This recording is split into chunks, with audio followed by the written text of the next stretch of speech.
Okay. Let's see. Distant memory. Yeah. Yeah.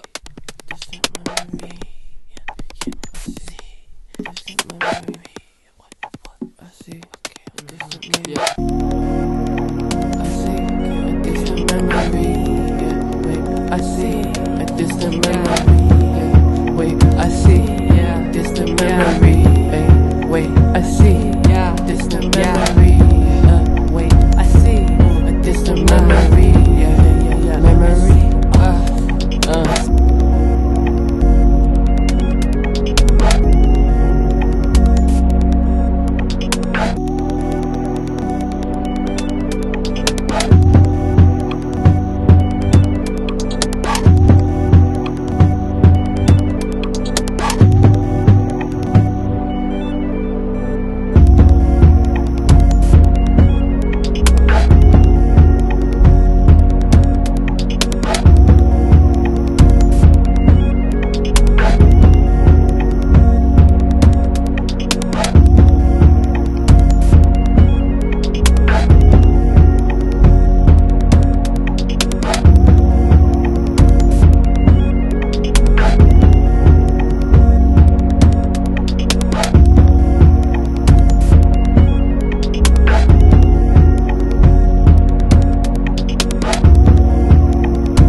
Hey, y'all. So this is your girl BMORE. Today we're going to be talking about the super blue moon in the sign of Pisces. It'll be going on for about 2 weeks and 7 degrees, and this is the closing or winding down of the lunar cycle. And so we'll be going over some notes and certain things about that. And just overall certain things or patterns that I see that will basically everyone will be experiencing and what it will be like. It's definitely a very interesting moon. It definitely has a very strong emotional charge to it. But it is very different from when we talked about the Pisces moon at the bit like maybe like 6 months ago, like what that is like and what the experience would be like for everyone. So we'll be going over that in a few minutes. We'll be talking about some people who have certain prominent placements that you can kind of see the effect of what this placement could be like for someone who has maybe like fixed stars here, or things like that. But it is very interesting. It's very strong.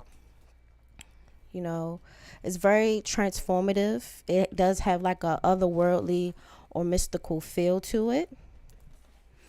You know, but you do with a lot of things with like fame, glamour, and things of the such like that. So it is very, very interesting. One thing I did notice about the supermoon is it is conjunct Saturn. And right now we have Saturn, it's still in Pisces itself. It's retrograded. It does have some dignity.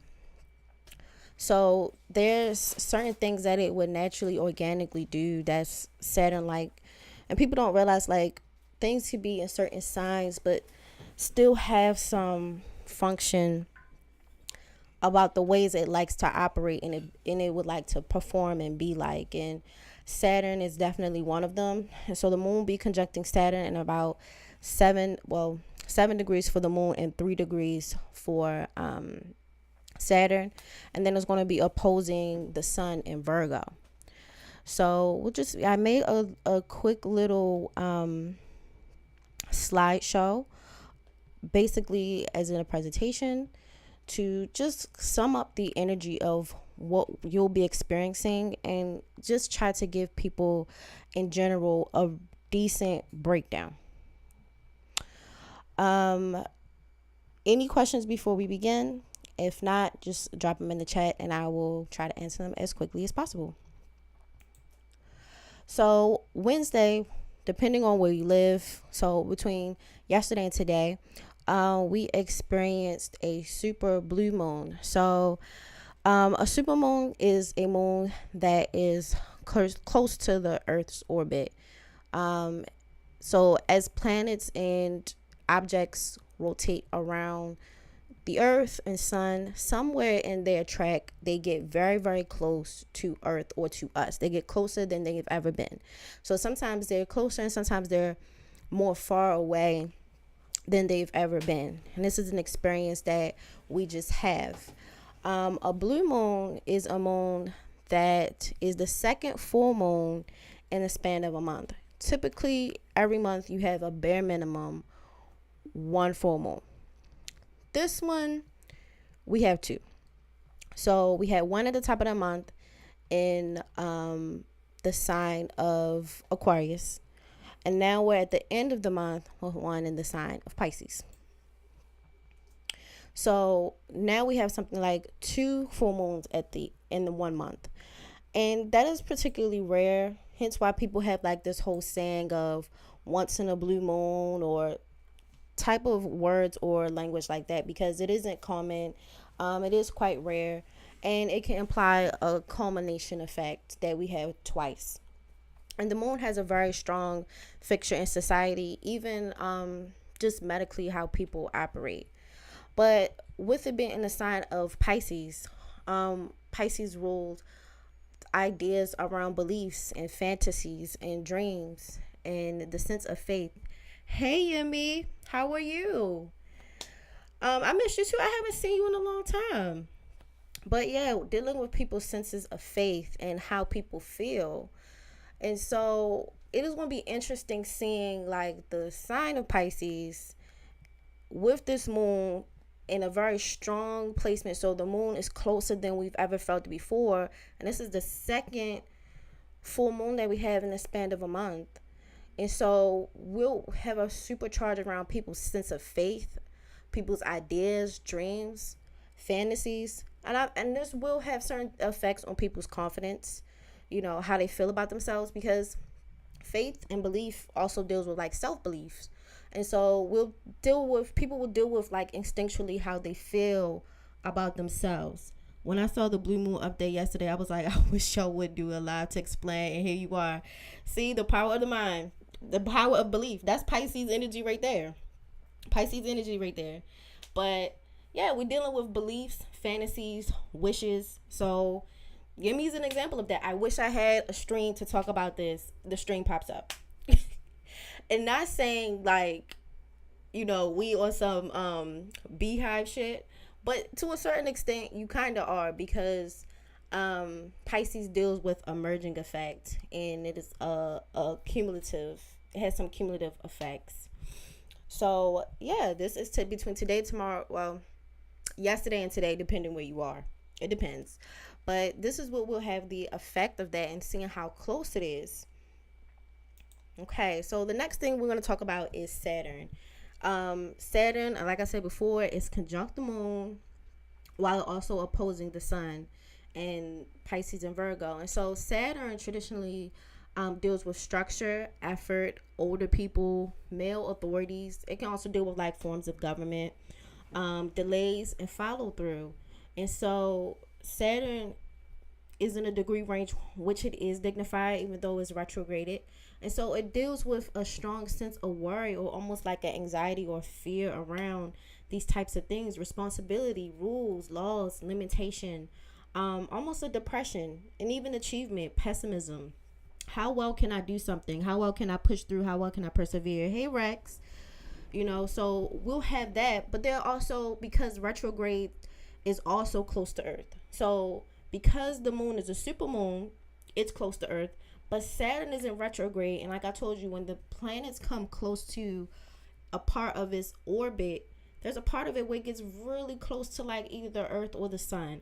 Well, Saturn, when things retrograde, it can go backwards, but sometimes they come closer. In retrogrades, they move in closer than what they typically were. So we can feel anxiety or fear or more structure or more Saturnian-like effects just due to the retrograde.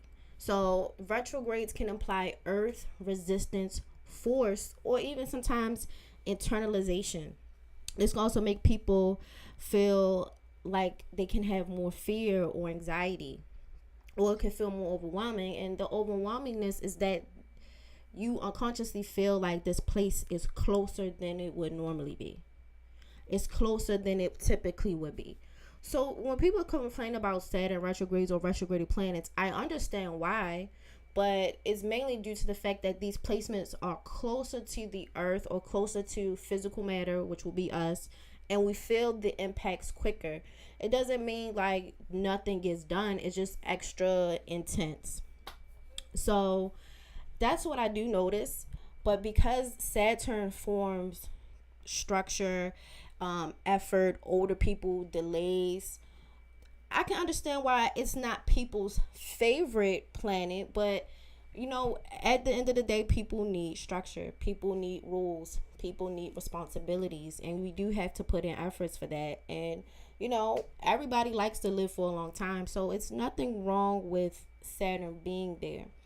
Now, what's interesting with Saturn is that it's in a degree range where it's going to conjunct a fixed star. So there's movable stars, and then there's fixed stars. And so the movable stars is what I guess you would consider the planets.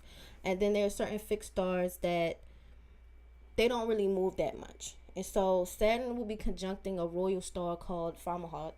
And this rules alchemy, messages, faith, magic.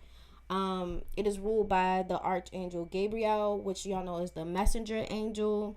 And if you don't know, he's the messenger angel. But this can also deal with birth defects, fame, the occult, forms of addiction, and undesirable friends or associates. So we'll have Saturn here, but Saturn is closer than normal. And Saturn has certain requirements. So Saturn is a very dense planet. And so it deals with things around skin, bone, hardening, making them tougher. See, Saturn is here so it can create a structure for life and vitality to flow through. So it hardens, it provides maturation. That's why bones and teeth are what is ruled by, because it creates a structure for life or your organs and blood to flow through. It is solid matter. Now, it can become life-threatening at some point if the obstruction happens, or if things become too hard, or there's a toughening of the skin. But it's the furthest away from the sun and Mars. And sun and Mars are planets that technically create life force. So there could be issues with excessive energy or misplaced energy, obstructions. But what we'll mostly hear, because it's also conjunct Fomalhaut, which is the messenger angel, we're going to see things around the ears because Saturn also rules the ear and the inner ear perhaps. So you'll see certain messages show up. You'll see certain things that will move in that you have to pay attention to. There will be a spiritual ear or the inner ear that you will have to pay attention to. Not only like what we listen to, and later on we'll talk about what you see as well, and vision. So visions and hearing will be like a cumulative effect, whether literal, because some people, they, because of where people are on an emotional and spiritual level, sometimes it manifests unfortunately as sickness or a health concern. Sometimes it manifests as an event, and sometimes it's just a psychological component, depending on how open the person is at the time and how much force has to occur for people to have the development that they need. So this can also show up as chronic conditions, stiffness.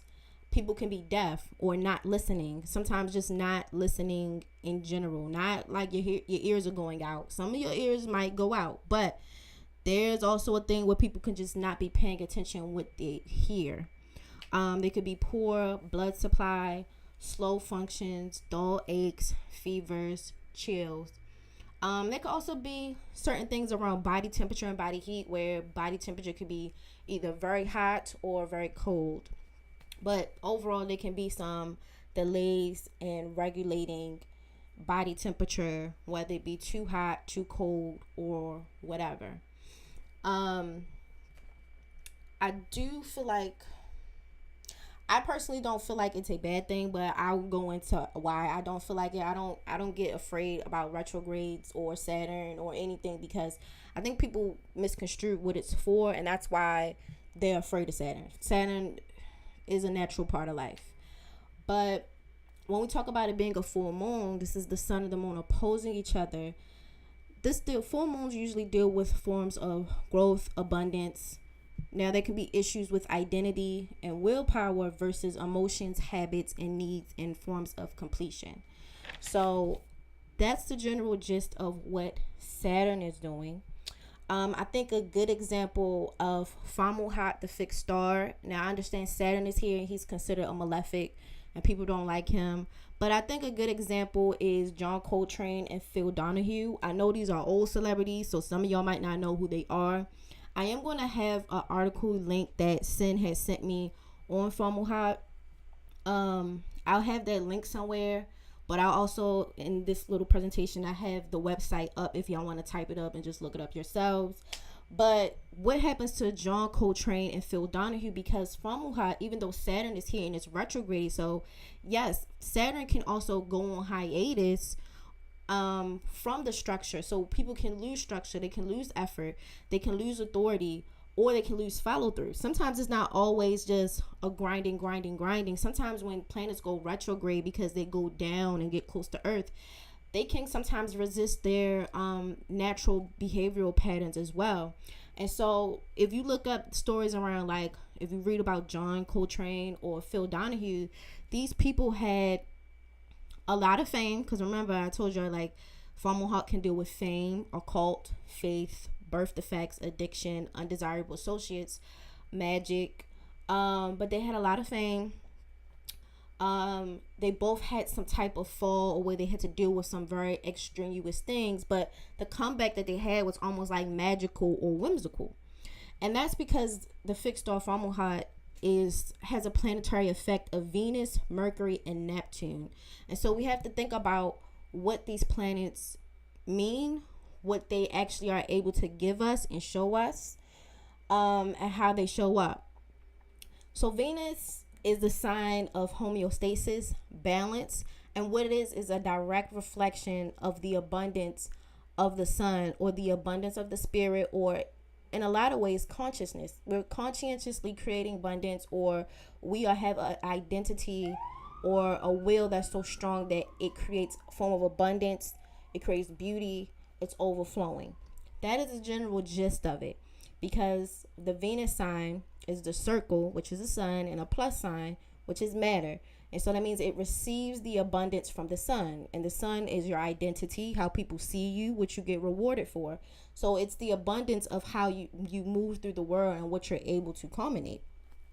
Mercury is very similar if you look at the glyph to Venus. The only thing is there's a moon symbol at the top. And so during the new moon, this is one of the few times that Mercury is able to conjunct with the moon placement. And so what it tells us is that our emotional, instinctual, and memory bases that we have been raised, so how your family raised you, instinctual, emotional responses, has a deep correlation with the mind, because Mercury is the mind, the way we communicate, how we share information, how we talk, how we learn. And so it shows you that your emotional center, which would be the moon, and it also controls certain parts of the mind, but I guess you could say emotional memories or the emotional body, it really shapes how we think. It shapes our mind.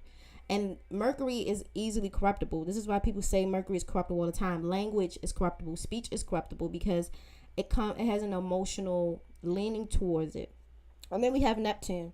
Neptune is a semicircle, or the soul, and has a spear through it, and it has matter. And so Neptune deals with the soul being pierced by matter, going through spiritual things, and how that transforms you, or it can kill the spirit or transform the spirit. Hence why Neptune or Pisces deals with a lot of spiritual things, which make you question structures or things about yourself that you unconsciously thought were true that aren't, or they no longer fit, or they no longer apply to you. So this is just some of the things. This is just Saturn alone before we start moving into the moon and what it's doing. But this is just Saturn rocking by itself. And so, like, when we look up stuff about Phil Donahue, John Coltrane went and fought in the war. Phil Donahue had a whole flop and he came back almost on some like magical type of mystical journey ish, and they just was able to get back to ascension. And so when we have Saturn here, it talks about what is the effort that it takes for us to make these dreams come true. You know, what is our follow through? What messages are we getting about follow throughs? How much faith do we have to conquer effort, to conquer delays, to conquer pessimism, to conquer depression and our own limitations? It also gives us things about thinking about how confident we are in general. How much security do we need? Because this is the Fomalhaut, which is the one of the royal stars, or the archangel of Gabriel. And so how much structure do we need to pay attention or to listen? Because a message is something that you internalizable external information. So it's external info that you digest. So whether someone shows you a sign, like when people pray and ask for a sign, or they're listening, well, Saturn rules are part of the ear. So how much are we listening and paying attention to the signs that we're being shown? Especially since Pisces is the sign of faith. Pisces is the sign of belief. Pisces is the sign of fantasies. So how much are we paying attention to these types of things? So go to the next one. The moon. The moon deals with mothers, the public, family, home, emotions, habits, and food. Like I said before, these are very deeply instinctual things that have been programmed into you by community, by family. They're reflexive. The moon is responsive. It reflects the light. And this is what they imply. This is what they mean when they say it reflects the energy it's given. It's given an identity. It's given certain things, and it just acts it out. It doesn't think much about it. And this is why people sometimes get into emotional hiccups and troubles, because how we've been instinctually taught to behave and how we identify might not feel the same, and then we suffer. Or how we instinctively feel or are taught to behave or having beliefs it might not match with a new place you go to. Or how we identify might not match how you're raised. Like, you might not like how someone raised you, or you might not like the family you come from, or you might not like how, where the foundation is. You might want to change. You might want to do something different, whether it's to be better or to be something else, but you might not like it. And so this gives people a crisis of identity, or can give people what we call the dark night of the soul, which identity and how we feel or how we response, inflexive, instinctually respond to stimuli might not match who we feel like we are, who we think we are, who we know consciously that we are. So the moon is conjunct a star called Scat.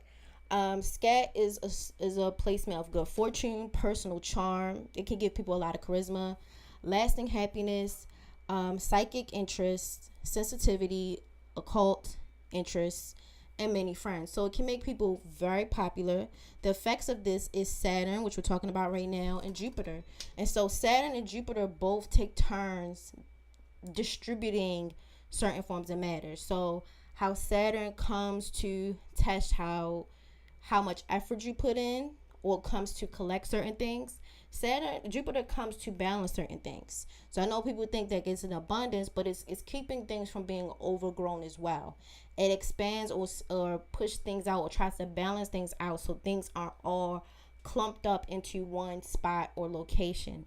Because Jupiter's real point is to balance and to create certain form of harmony and certain forms of peace. So an example of this, Jupiter can rule justice. And injustice is a form of an imbalance. So Jupiter is here to create some form of balance, to offset that, and to create some evenness.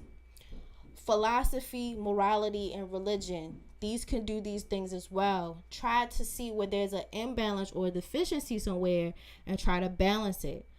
So is higher education. Sometimes, a lot of times, people with Jupiter, or they see where people have there's usually a placement that rules like university or deep forms of study.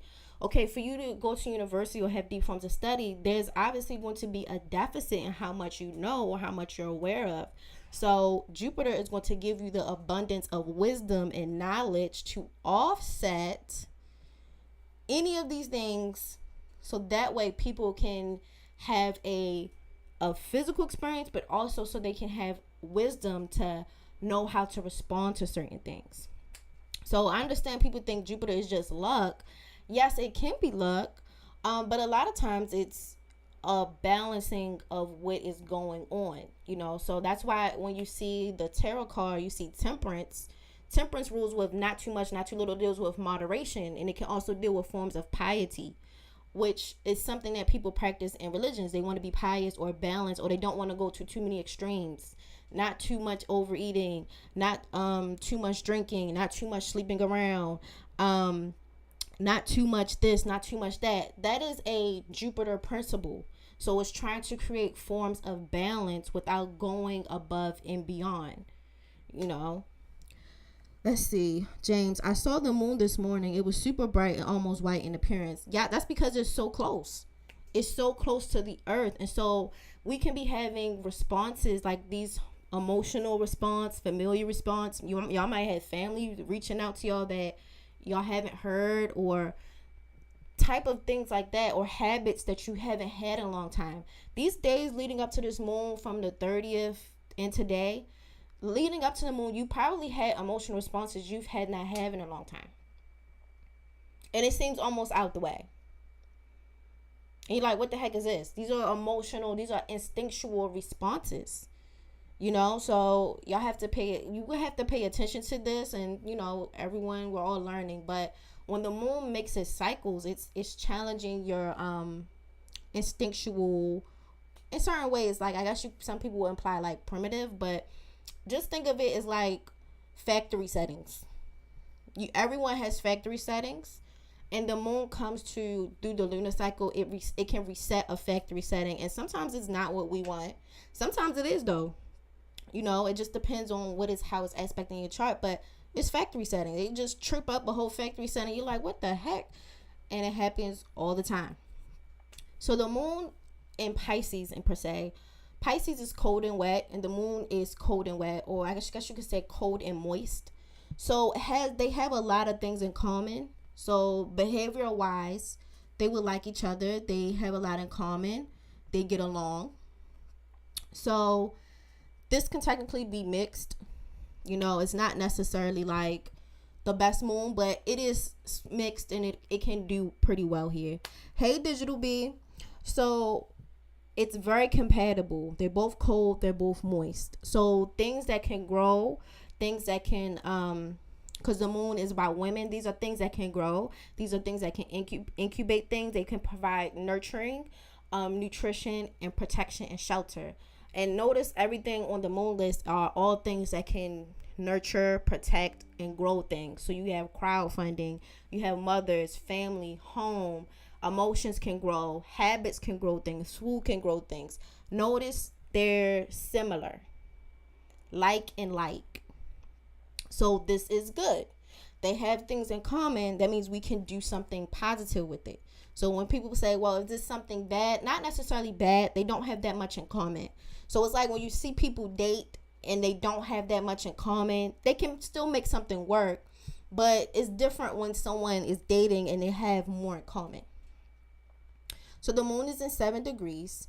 And again, it deals with nurturing, shelter, food, emotions, your habits, your instinctual habits. But we can also be dealing with bodily fluids, the limbic system. And the limbic system controls long-term memories, emotional memories, and it also deals with forms of survival. So bodily, we can deal with bodily cycles, how well people are sleeping, how well they're eating, their eating habits, hormonal cycles, for people like who menstruate, stuff like that. Lymphatic system releases the toxins out of your system. So it's literally a whole thing to release toxins and also manage waste that needs to go in other hormonal aspects. This can be a buildup of lymphatic things, which can also create some imbalances. The moon also rules the eye, and this is the emotional eye. Hey, Steve. This would be the right eye for women and the left eye for a man, depending if you're a woman or a man. But for a woman, it'll be the right eye, and for a man, it will be the left. But it deals with memories linked to pain and pleasure or survival in general. And when you look at these things, these are quintessentially important for survival. And so you have to think about your memories that are linked to survival and how you're responding. Are you responding on a more core primitive level in a sense? Meaning like this is like I said before, factory default settings. And because of this, it deals with the forms of the nervous system, because the limbic system controls the nervous system, blood, breath control, and arousal. And it can help move short-term memories into long-term memories. The moon also helps to manage the flow of vitality. It doesn't necessarily tell you how great your vitality is. So like if you came to me and you asked me to look at your medical astrology or how healthy you are based off of your medical chart, or what are some things you should like look out for or manage, the moon doesn't necessarily tell me how great of a vitality you have. It tells me how well the vitality flows, how well it can be incubated, how well it can be grown. Hence with the food, home, habits, these are things that can be incubated, grown, and you can flow from one thing to another. When you're looking at straight up quality of vitality or how robust or how strong a constitution is, that would be something else, like the sun, your ascendant sign. And so sometimes you see people with, and this could be something y'all experiencing right now, you have a good flow of energy where you can have good eating habits, home, food, you get good sleep, you're not hormonally imbalanced where you're not stressed out or any of the things like that. But maybe your quality of your vitality isn't there, so maybe you don't have that much energy to start with. That's something different. Some people have great energy, they can run around in circles, but the flow of the energy, the flow of managing the systems, so mothers or women, because the moon can also rule women, it manages the flow of vitality or the flow of energy. And in this case, it will manage the flow of abundance that a man or male would give her. So a man would give her semen or his bodily fluids, and she would grow a baby. She would make a family. She would make a home for him. It manages the flow. So some of y'all have great energy, but the flow of it or managing it, your body struggles with it, and so you would have to do certain other things. You would have to be very strict. You would have to be strict on your eating habits. You would have to be strict about your home life, your emotional health. Some of y'all will have to go to therapy. Some of y'all might have to get a life coach or whatever. Some of y'all will have to work on your habits, watch what you eat, watch who you hang around. You will have to really do a lot more managing because the flow of energy isn't great. The quality, superb. But what's a match if it blows out quick? Like, what's energy if it dies? Like, you get a battery and it's dead, like, in 2 seconds. So if you have that, then you have to try to find a way to keep a hold on it. These are the similar concepts when we're talking about just what they're doing in the sky. So, yeah. Hey, Kid at Heart. Digital. Wow, I should start getting lymphatic massages. Lymphatic massages are great. Y'all can also take herbs for lymphatic draining as well. So there are certain herbs you could take to drain your lymphatic system. Because sometimes people, their stuff is backed up from the junk that they're eating, the amount of stress you're undergoing. It backs up your lymphatic system. It can cause hormonal dysregularity. So this can affect your eating, your sleeping, even your memory, and it can affect your vision. Some of y'all have bad vision because y'all lymph nodes are backed up. Big protein, 150K, stop playing. That's funny. Hey, Dion. But yeah, like some of y'all have to manage the flow of your energy. So maybe people are more tired than usual. Maybe people are sleeping more than usual. The quality of the energy is much different. Hey, Mikal. But yeah, just a different type of energy, especially when we talk about heat and flow. They don't do the same things, and they're not supposed to. Okay, so we're going to go to the next slide. So we talk about the sun. So the sun, during a full moon, like I said before, the sun will oppose the moon. And so the sun deals with prominence, creativity, importance, and speculation. The sun deals with prominence, creativity, recreation, importance, projection. What you're known for, how you stand up, how you stand out, you rising above, what you give birth to. So recreation means to recreate. What you give birth to, what you create. Bring into existence. How you refresh or amuse yourself. So we can deal with spiritual refreshment, spiritual amusement. So when you used to go to church and they used to have like revivals, these were a very solar principle where they can someone go somewhere for spiritual refreshment or spiritual renewment. And these could be like when people go on like retreats. It could be that too. But a lot of times it could be hobbies, hanging out with friends, sometimes lovers, because the sun could deal with romance and lovers. Also children, because children is something that you can create that can revitalize you, that can refresh you and take care of you, especially when you think about usually how people interact with as family through their lives. So the parents pour into the children, and then the children go out and get their little lives, and then the parents get older, and then they pour back whatever you raised them to do, for the most part, back into the parents, so they can revitalize or they can help restore you. They can also deal with what you reflect, and a investment worth the risk. And so you think about how you're investing in things and how much of a risk things are worth. So this also, like I said, with some principles, your identity can be one of them, your children can be one of them, lovers can be one of them, but also, like, I guess you could say what we do for like stocks and bartering or just selling merch or property. So you can sell things and try to think about what is the risk of me selling something on the market, how much I can get back. And depending on, like we talked about before, the moon, how many things they have in common, how well the quality is how well they'll get along. So in this case, because the sun is in Virgo, if I remember correctly, I think it's cold and dry, and the sun is hot and dry.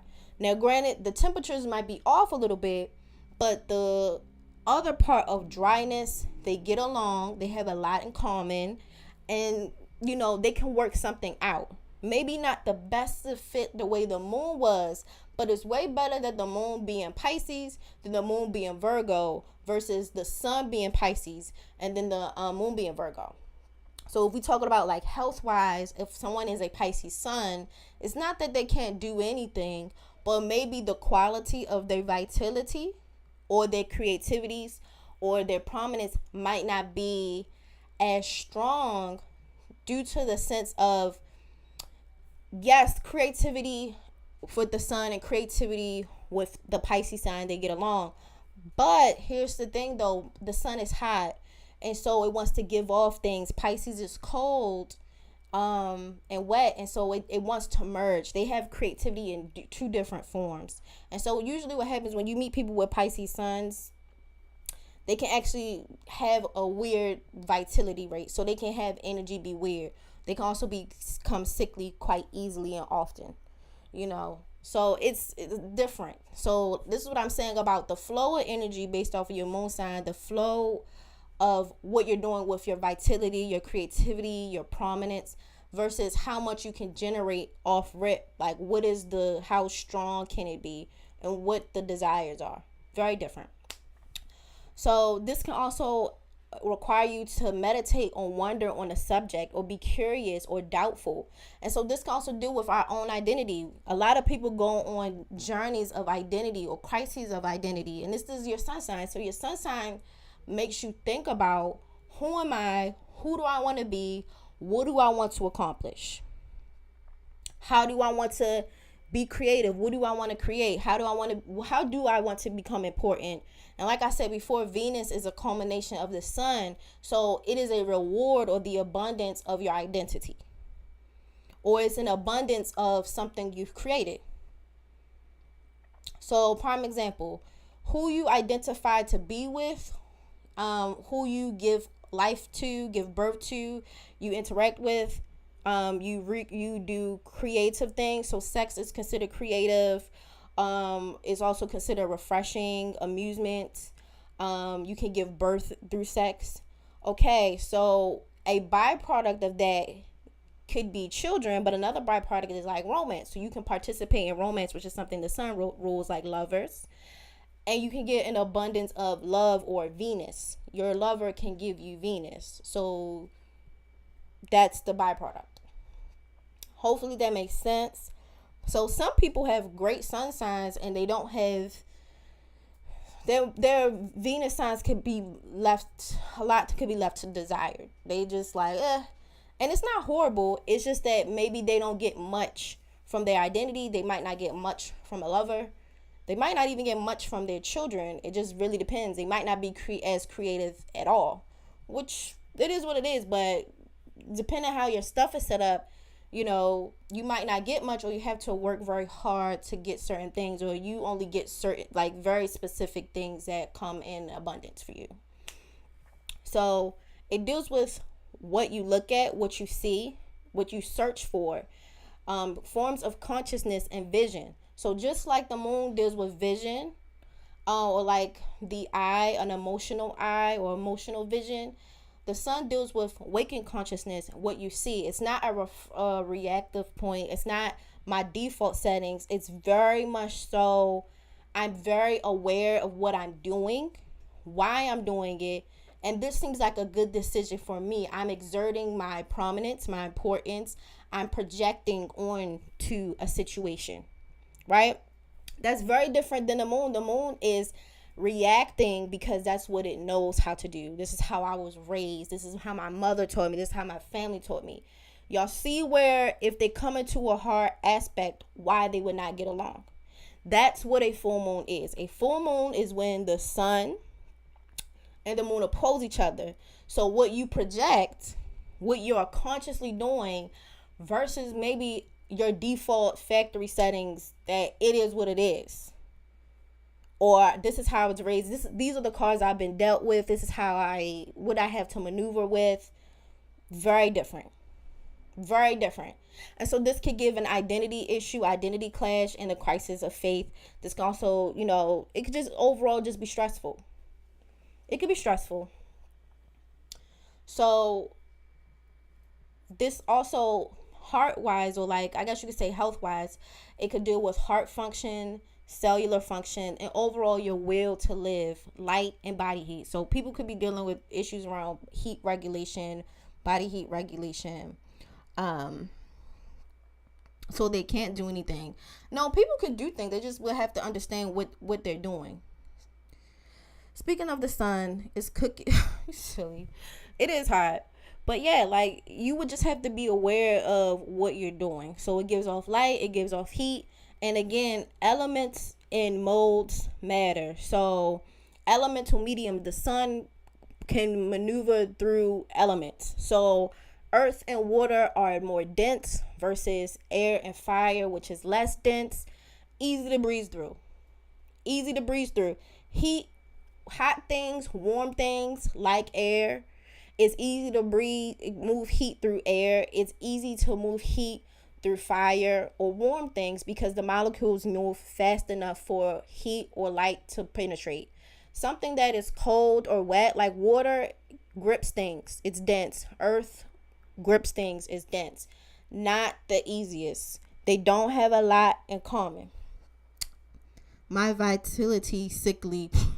And it could be because it's like, it's not that is horrible. You just gotta understand, maybe I don't have the best vitality, but maybe I have a better flow. Like I have a better moon placement and I can flow with that.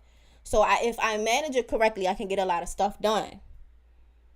And some people don't have good flow. They have great energy or they have good consciousness and vitality. And so they really have to sit down and be like, look, I only got 4 hours to do this. So I need to do this right now. If not, if I don't do it by this time, then I might have to do it tomorrow. And I'll just slowly, piece by piece by piece by piece, do it and let it leak out. Like basically you're leaking out vitality because vitality is externalized. Is an external thing. You give it off. So the sun is vitality, it's exerting. The moon isn't that. It's a flow. It's managing things. You manage food. How do you manage food? You cook it, you store it, you move it around, you manage a family. This person has to go here, you have to go to your grandmother's house. You manage women have to be managed because you have things house wise you have to manage the public. You have to manage a home. So it flows. So this might not be a good time for me as an Aries. Not saying that because technically this is on the mutable cross. So I wouldn't necessarily, this is technically what we call like cadence.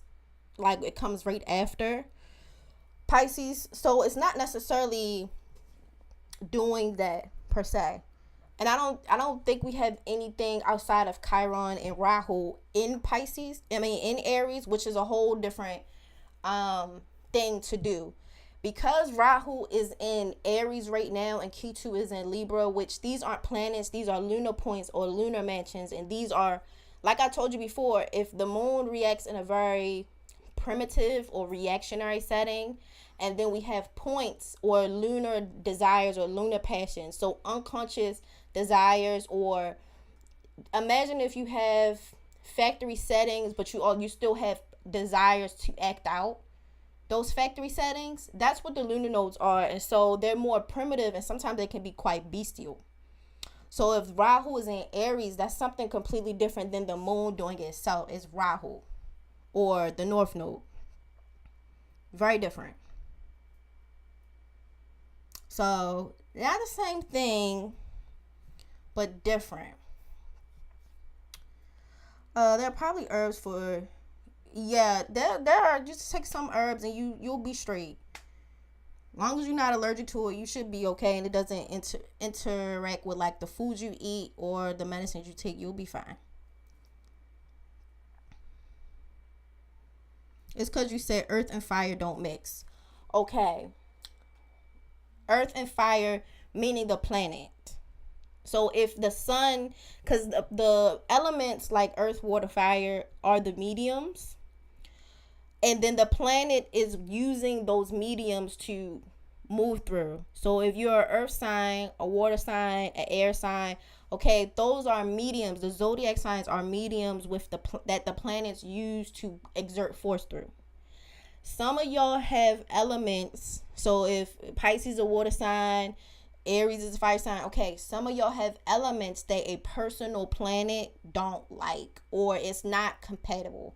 It don't mean it don't do nothing. It's just that they have a whole level set of issues, or they have to really work hard or find a way to reroute.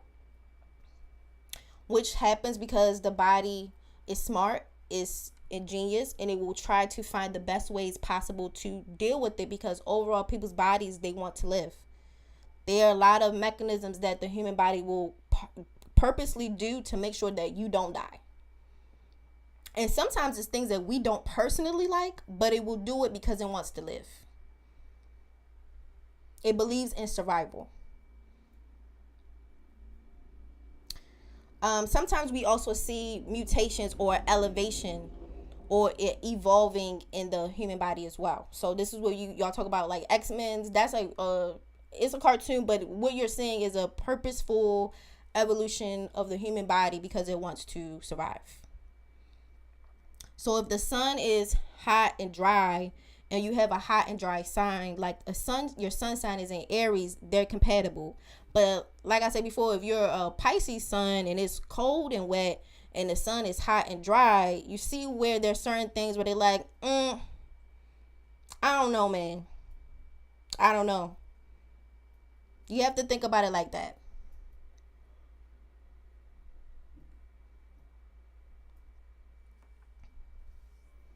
So I got the vitality for me. Yeah, just get you. Some people have more vitality than others. So that's why some people might be feeling more tired, more weak, more sleepy than normal than other people.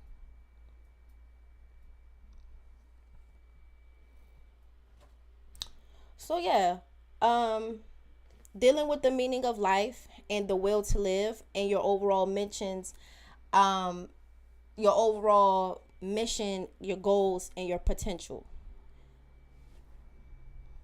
So the sun is your waking state, what you are, who you are consciously. Your individual or yourself, while you're awake, you're making conscious efforts to do it. It's not who you are on a subconscious level, on a primal level. Again, not your factory settings, not necessarily. For some of y'all, it is, because sometimes your sun placement and your moon placement can all be in the same sign of how your family raised you and who you are. So sometimes who y'all are is exactly how y'all was raised, is who you are, and there's no discrepancy. You don't feel weird about it. Everything line up. But for a lot of people, their sun don't always be their moon or their rising sign. A lot of times it's different things. So the sun is who you are in your waking state, who you are as an individual. You are consciously projecting it. Again, the sun is a projection. It projects light. It projects heat. Versus what we call participation mystique. Basically, I'm not even going to get into all of that. I'm going to just tell you what participation mystique is. It's how you unconscious or you don't differentiate the fusion of your identity with what's around you. So you can't really tell who you are from the environment around you. Hence how you can have something like family, friends. You're not consciously aware of the environment around you and who you are. You also see this with children and babies. Babies, they grow, they learn their identity as they come along, and they show you more and more of their identity. But at some point, they just like little blobs until they show you, they exert their force or they exert their sun on you. So when they exert their sun or their ego, you're like, oh, shoot, this person like red and they like Finding Nemo and I don't know. That's how you learn more and more and more about an infant. 50 Cent had hit a woman in the audience with a mic. She has a big hole on her forehead. She was in the restricted area, so he didn't do it on purpose, but she's a fan nonetheless, and she may have a great lawsuit because how he threw the mic, even though he didn't mean to hit her, really messed it up. And the only reason why I'm just bringing that in because it just was reported, and I saw right there you have that the fixed star said issues with women. So I'm sure there's going to be more things to come up for other people. Oh, yeah. The moon rules women, period. So it's a full moon and it's a blue moon. So it's like two moons. It's just intense energy. But yeah, it's a fusion. You're fusing into stuff. And you identify with what's around you.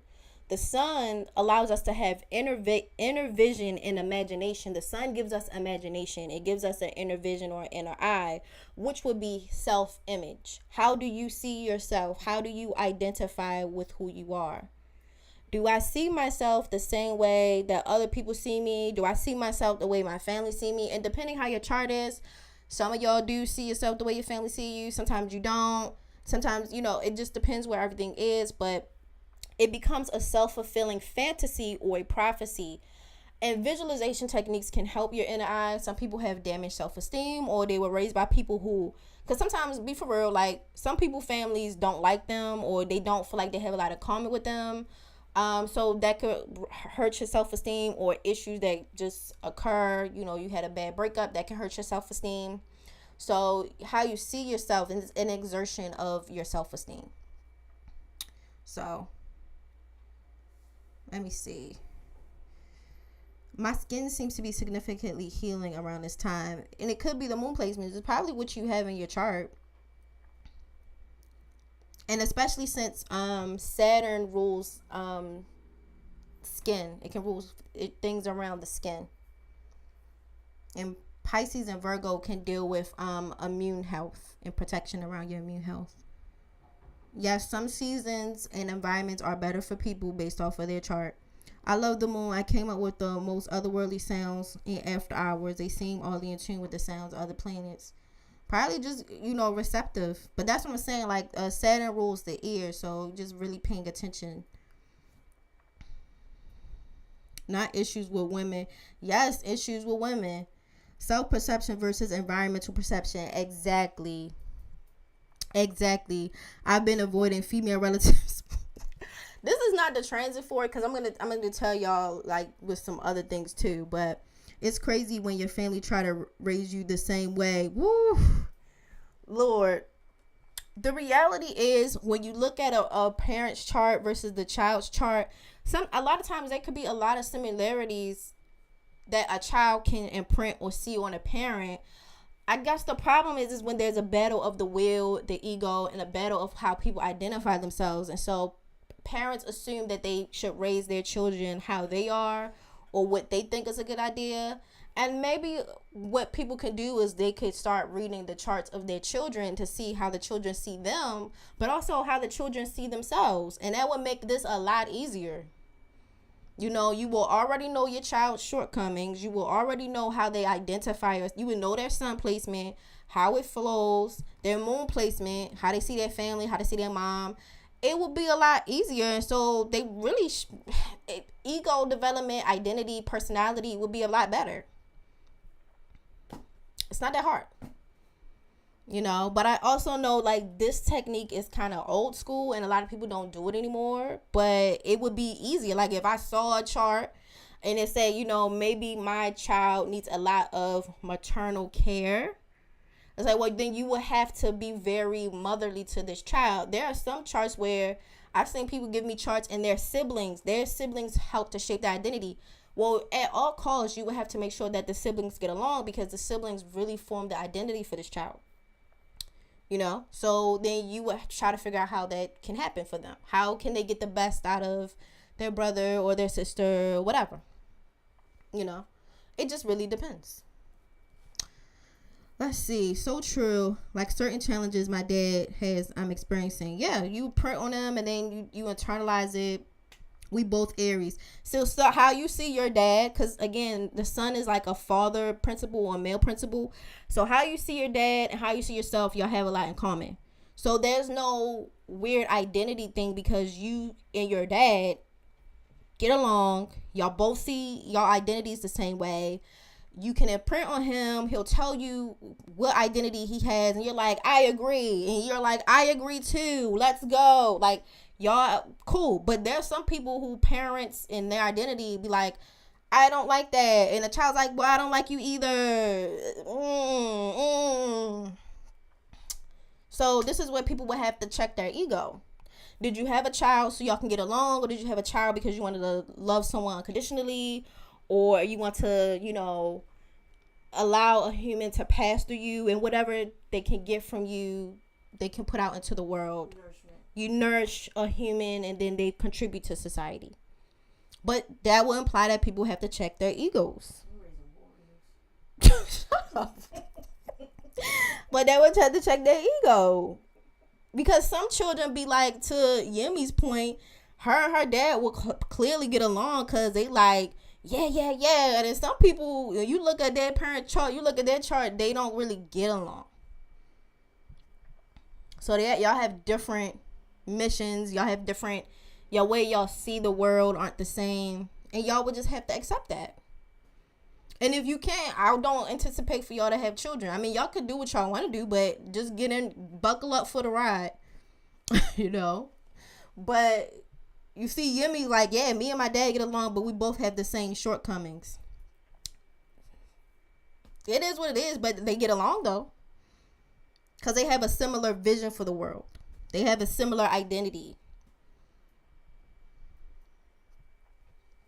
So her as a baby wanted to imprint on her dad, and she liked the identity of her father, and they have a lot in common, so they can run around, do daddy daughter dates, and however they see the world, they'll do it together. All right, so when we deal with Saturn deals with how satisfied we are, satiation, how full we are, the harvest, how adequate, how enough something is, how plentiful, sufficient. Dealing with season, time, passing, generations. And so when we have Saturn somewhere, how it's conjunct the moon, it's going to ask you how satisfied are you with your default settings, how satisfied you are with your habits, maybe how satisfied you are with your body, with your mother, with women, your home, shelter, your emotions, how satisfied you are. There could also be something about completion. So there could be a completion around, okay, there's a time for something emotionally to end. So you might have to end something emotionally, especially dealing with Saturn, how they interact with each other. So it's time for something to come to a close, or it's time for you to cash in on something. You did your time, it's over now. So we could be seeing that as well. We also see passings of generations. So people, grandfathers, daughters, grandchild, or you can see the grandparents with a grandchild, dynamics like that. And because the sun, that's what I forgot. I forgot to tell y'all about the fixed stars for the sun. The sun is in Virgo. And so the fixed stars that they have are Thuban, which is the prospector of gold and silver. It also means a minister of money, and burning to death in one's own house. Before y'all start reacting, because I'm going to read another one. I'm just going to say trigger warning. I don't know how people's stuff is, and I ain't trying to be doing stuff and they come home and they cry and all that other stuff. Some of these topics are very triggering, especially if they're self-harming type conversations and topics. If this is too much for you, give me about 2 or 3 minutes and we'll be off of that, and then you can hop back on. But we'll just be talking about these stars for a brief minute. Also, if you have issues around pregnancy or fertility, if that is too much for you, you're too sensitive to talk about or think about fertility issues, again, we'll be talking about this for a few minutes. If you want to hop on and then hop back off, fine, but that's what we'll be talking about with some of these fixed stars for the sun. Thank you. All right. So Thuban deals with being a prospector for gold and silver, also being a minister of money, and burning to death in your own house. So a prospector is someone who explores or has a foresight around things that are valuable, right? And a minister of money could be like a clergyman or a holy person that manages money, or they have a divine right to manage money or manage valuable things. Now, burning to death in your own home could also imply getting consumed by the structures or the things you build or the things you preserve or the things you manage. So because the sun is here, while people are trying to look or explore wealth or get an advantage from money or to accumulate things, these could create issues where it ends up burning them alive. Yes, they can find or explore new ways to sell and make money, but however they make this money, it can burn them up, which is why I find that whole 50 cents interesting, because the next fixed star is Elioth, which, yes, issues with women, but particularly it can mean suicide with women and dangers in pregnancy, but issues with women nonetheless. Yeah, because actually 50 Cent has been doing very well. He was doing very well on his tours. He was doing very well. One of the few hip hop artists that, the crowd was full. making a lot of money. He's actually having concerts for like Eminem or any of the top acts in hip hop. So for this, on this day, with these fixed stars and this full moon, the super blue moon, for this to happen, it showcased why it's so important to pay attention, because you can be having a transit that is going very well for you, and then it overlaps with a transition to a new transit where things are going to be more tricky and you're going to have to be more careful. He threw that, a lot of people are claiming he threw that microphone in the restricted area, but not having wisdom, not paying attention. People forget sometimes your fans, sneak a little bit into a part of the stage that they're not supposed to be in, or maybe even too close to that area. And it's just what BMORE said, issues with women. She got a big dent in her forehead, like a big hole. People saying it looked like a bullet was put in her head. That's how hard he threw it. Okay, and to prove the point, if I remember correctly, I think 50 Cent is a Cancer male, so that means he's ruled by the moon. And I think his moon is Gemini, and so these Virgo, Pisces, Sag, and Gemini, Pisces, Virgo, Sag, Gemini. Yes, okay. All of those are mutable signs, and they're on what we call the mutable cross. So if he's in a proper degree range, he will be hit. Quick question: do you mind looking up his degree for his moon? Yeah, I'll look up his degree for you, and just to let you know about passion, creative passion can bring you up too. 50 got very upset because it was like the 7th microphone that wasn't working, and it's the first time on stage where his microphone wasn't working, so he got very frustrated because he wanted to make sure the performance was great for his fans. The burning of wanting the music and everything to work properly led him to throw the microphone and hit that girl in the head accidentally. We'll get into that later, because we're going to talk about also, it's just funny, the more this story unfolds, the more it lines up with the notes that I had for today. But the sun is ruled by Mercury, because Virgo is a Mercurian placement, and so Mercury is retrograded right now, so there'll be coordination issues, accidents, issues with technology, issues with money, resources, or even issues analyzing or discerning whether something is a good idea or safe to do. And it's interesting that he threw this, even though technically he did everything he was supposed to, and he still smacked somebody in the head. So I find that absolutely fascinating, especially since we'll also get into like Pisces, how it deals with like creativity as well, and art and music. But yeah, allegedly it's 13 degrees his Cancer, and I'll look up other sites to make sure it's 13 degrees. His moon. Oh, you talk about his moon? Oh, I'm sorry. I thought you talking about his sun. His moon is Gemini 11 degrees. Gemini in 11 degrees. And that's close enough to hit it. Yeah, so the degree range is pretty spot on. So anyone in a very late degree of Aquarius, Leo, Taurus, and Scorpio, and anyone in an early degree of Gemini, Virgo, Pisces, and Sag can feel it, as you can see. So let me see. I'm gonna just look at y'all comments before I keep going on with the notes.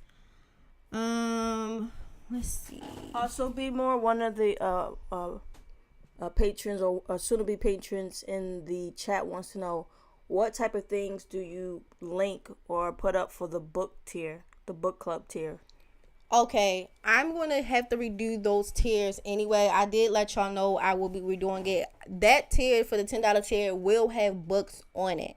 So the books will not only just be occultic books, there will be psychological things you can read or participate in, but there'll also be things in pop culture or things that you can socialize with, which are in the slide. The slide is going to have some things that you can watch or read or stuff like that fall in line with the themes or the topics, but I am going to have to redo all of those, so just keep that in mind. But if you do pick that tier, it is going to have the, I guess you could say, books, magazines, shows, entertainment to deal with that. Also, to let you know what she mean by redo is just she's going to just edit it to add it in. But as it stands right now, we are going to be putting up a link to some books for fixed stars. So we're going to have that up there tonight. So if you do join that tier tonight, you will be able to be linked to books pertaining to breaking down fixed stars and how to calculate fixed stars as well. And as BMORE said, more to come on that tier as well. Yeah, so it'll have that in there, or material that deals with the themes of the books or the themes of what we're talking about. So this, what we're talking about, I could say, oh guys, I think you should read or watch or study this particular thing. Like, so for instance, I still have some packages that I'm working on for people, but I am going to still do the Venus cycle because the Venus cycle is 8 years long. There are certain movies and shows that I feel like y'all should watch because it shows you what Venus does and how it moves in action. That's going to the $10 tier for them to watch the movie, for them to read the book, for them to see all of those things, so that way they can have, I guess you could say, a visual, some external stimulation to go with what I'm talking about. Because sometimes, like, I'm not saying I'm happy 50 Cent smacks somebody. I don't want nobody getting hurt. But what I'm saying is 50 Cent is a prime example of that. But instead of someone getting smacked, you know, it'll probably be like a book or a show or something for them to like, okay, I get what we're talking about now. Also, Yemi, I hope I'm pronouncing your name correctly. But she informed us that more than likely it was actually someone who worked at a radio station that was hit in the head. So, more chaos. And that's interesting because Virgo deals with work, but again, I work my way through it, but it is interesting. Like, it's dealing with work, it's dealing with these types of things and stuff like that. So yeah. I'm just going to see if I miss anyone comments real quick. Mikhail, that's crazy because I'm a Libra and my dad's a Leo. We don't get along. Y'all don't. Okay, just for that one real quick. A Libra sun and a Leo sun, yes, it's air and fire. So there are some similarities with the heat level and different things. But I also want you to realize, like, Leo rules willpower, and exertion of self. Libra doesn't do that. Actually, Libra is in detriment in the sun sign because Libra starts to get colder, but also Libra thinks about other people. Because Libra is it's the sign of others, or negotiating, or trying to balance your will and your ideas and who you are with other people. Leo don't believe that. So maybe your dad sees you as someone flaky or who's trying to play the 50 versus just shooting straight. And if we have an argument, we have an argument. And maybe you see your dad as someone self-centered or selfish because he's not considerate. So it's interesting. Like, there are some similarities that y'all both have, but I do find it very fascinating that y'all two decided to come in and be together, and what y'all trying to work out between being considerate to other people versus thinking about yourself and thinking about who you are and exerting who you are externally.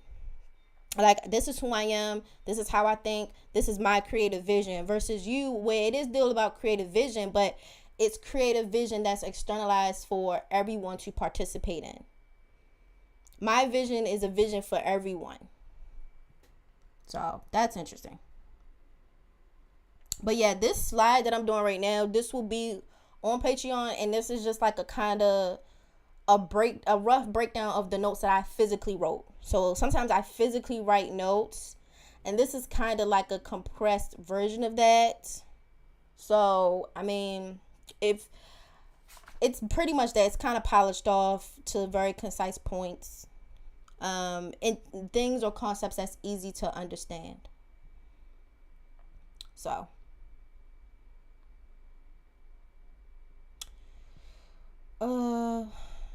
let's see. I'm going to move on to the next slide. Okay, so let's talk about Virgo. Virgo is considered the wounded virgin, but in this case, it deals with discrimination, service, taste, and refinement. The ruler of Virgo is in Mercury, which is retrograde. The retrograde started August the 23rd, and it'll be over September 15th this year. But Mercury deals with tools, particularly things that we can also create, electronics, technology, travel. In this case, Virgo deals with works or acts of service. It deals with forms of health. But in this case, when we're talking about it, it deals with fixed, settled, making decisions, sifting things out, separating things, and distinguishing things from each other, which can create a refinement. The reason why Virgos can be perfectionists is because they're trying to refine physical matter. They're trying to use their minds to analyze the ecology of matter, move it around, and refine it in a streamlined course. Can they go crazy doing this? Yes. Can they be annoying to other people? Yes, but this is the desires. Now, as you see up on the screen, I said the ruler of the sun, which is Virgo, is in Mercury, and Mercury's retrograding. So again, like I said earlier about what retrogrades do, retrogrades means that in this case, Mercury is the planet that is closest to the sun. It loves going up in the sun. It loves going back into the heat of the sun, and it can be purified through Kazemi. Mercury is a psychopomp, meaning that it goes down to the underworld and it goes back up to the realm of the gods all the time with divine messages. So it likes to come down to earth and then it goes back up into the sun all the time. And it takes turns with Venus being the evening star and the morning star, which I'll probably save all of that for some of the work that I'm working on with Venus and how to map your Venus cycle and what that means. But it deals with internalizing these things and having to think things over and to reanalyze. For a Virgo, that's a lot because a Virgo already been thinking about something 20 billion times.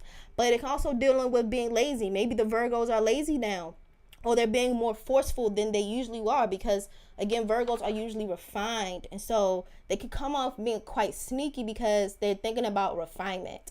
But because they're retrograded, technology can break down, transportation can break down, issues with thoughts, issues with motor skills, coordination, talking, speaking.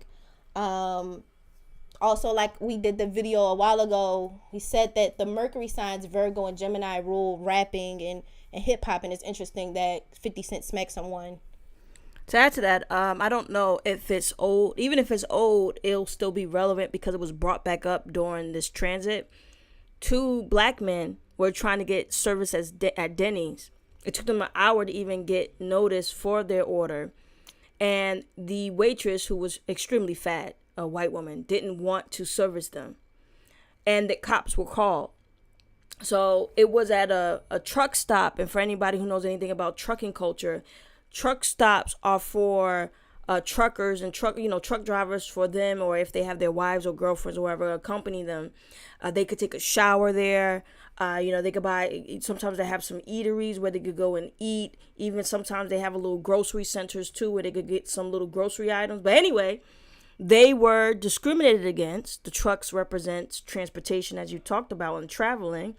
And them being black in this all-white establishment of Denny's shows the discrimination, and the fat white woman not wanting to give any service. So there's that. And there's also been some other things that align with this transit, things that happened in the news about discrimination in food and service. There was a church that denied a white man service at the church because it was packed. Come to find out, this guy had guns and he was going to shoot up the church. So the service being packed is what saved them from getting killed. Yeah. So it is very interesting that we have this. But just paying attention or getting into the flow. But Virgo is interesting too because it's a matter of taste. It's a matter of detecting things. So Virgos can be good at investigating things, what they perceive, what they see, very similar to the sun. So some of the placements with the planets versus the zodiacs, they can have things in common. So remember, the sun has inner sight, how it sees itself. And Virgo likes to perceive or see things what is this? How much is this? How does it weigh? How does it feel? This doesn't go. This doesn't match this. This needs to go here. They have more in common. You should wear this. You should put this over there. They have that in common. And so because if it's a sun placement, it's how they feel about the self. they can do that to themselves, which is why sometimes people who have strong Virgo sun placements, unless, but Virgo suns in general, they can be quite discriminating, very fixed, and can be seeming quite kind of harsh to themselves. I know people are like, what? But what they want is they want to refine themselves. I've been lazy. Yes, it's the retrograde. The Saturn is retrograde too, because Saturn rules hard work, putting in hard work. Because remember, we talked about Saturn ruling the harvest, ruling being satisfied, putting in being sufficient, working hard, efficiency. That is also retrograded. So being of service, putting in hard work, all of this stuff is retrograded, so people want to feel lazy. Retrogrades aren't always horrible. They're horrible because by the time the retrograde end, all this bullshit blowing back on you, and you're like, oh my god, I didn't do my taxes, my child had look a mess, my mom, my stepmother, or my in-laws coming. Like, see, all of those things are like compounding, and you're like, yo. And also, to be fair to the hardworking signs and the people who like always working hard, this is a transit for you to rest. Because you have to focus on health. Virgo also deals with health. So some of y'all may need to go to the doctor, get some checkup, check on your mental health, check on your physical health. This is a time for you to take a break. This is a time for you to, maybe you want to rearrange your eating habits. So this is a good time to focus on your health right now. Yeah. So that's what it rules. Now, service, okay. All right, just keep this in mind. I'm not calling signs that have service, so like Pisces, Virgo, I'm not calling y'all slaves, but I want y'all to understand the translation of things, because the reason why maybe some people struggle with astrology or might not identify with how new interpretations are is because they're translating from foreign language into English, but they're also translating sometimes even ancient or dead languages into English, and sometimes they might have words that are no longer existent, or societal wise, the role of that person or that thing they're talking about ain't the same. So again, not calling nobody no slaves, nothing. But this is what they mean by service, okay? So service traditionally can mean a servant. So there's techniques like in horary astrology where someone who works for you, so this can be your coworkers, someone who you have employed. This is someone that works for me, that they are my servant. Now, for some cultures in ancient astrology, they will be what we call servants, and sometimes what we call slaves, depending on the culture at the time. And also, just so you said, so y'all won't think you're slaves. No, it also can mean people in powerful positions. A king, a mayor, a president. These are people who are supposed to serve, right? You serve the public. You serve your demographic, different things like that. So even if you're a person who is being served, people don't understand that service is actually a cycle where everyone is supposed to serve somebody, including yourself. So for the signs that the service signs, again, this doesn't mean like, oh, you're a slave, or you could be a mayor. You could be someone who has one of these signs who's a king or a queen in some other country. It's not really about your stationary position, but it's really about, are you executing what you are supposed to as a person of service in whatever way that's, supposed to be. Yes. And also, like, history and culture matters. So we will have to take into consideration societal. Okay. This is the issue I have with, for me personally, the issue when people teach maybe like the Bible. I don't have an issue with y'all, but people learn the stories, but y'all realize like they don't teach you the cultural norms of the time. So you don't know why someone's responded like that, or what's a faux pas, or what's considered rude. So you don't really get like why the story is like, dang, this is crazy, I would have smacked that girl, or wow, I can't believe she got through that. There are social norms and cultural cues that they don't really teach, and they just read, and it's like, that's not how that works. For example, when Jesus intervened for the woman that was about to get stoned, and he said, he who have not sinned, throw the first stone. Of course, the context of in that time is people who was considered of doing immoral behavior would get stoned to death, right? So BMORE is right, is that all religious texts are worth reading, spiritual texts, Orthodox Christianity, whatever floats your boat. But everyone, when you're reading it, you also have to take in the context of the time. Just imagine you being there at that time so you can kind of understand it better, as BMORE said, because sometimes things get lost in translations, and sometimes people a lot of times try to think of modern context when words are different. There's a lot of things that are different. Yeah, and some of the stuff y'all using wasn't even a thing then. Like, not trying to be smart, be for real. That's all I'm saying. Just be for real.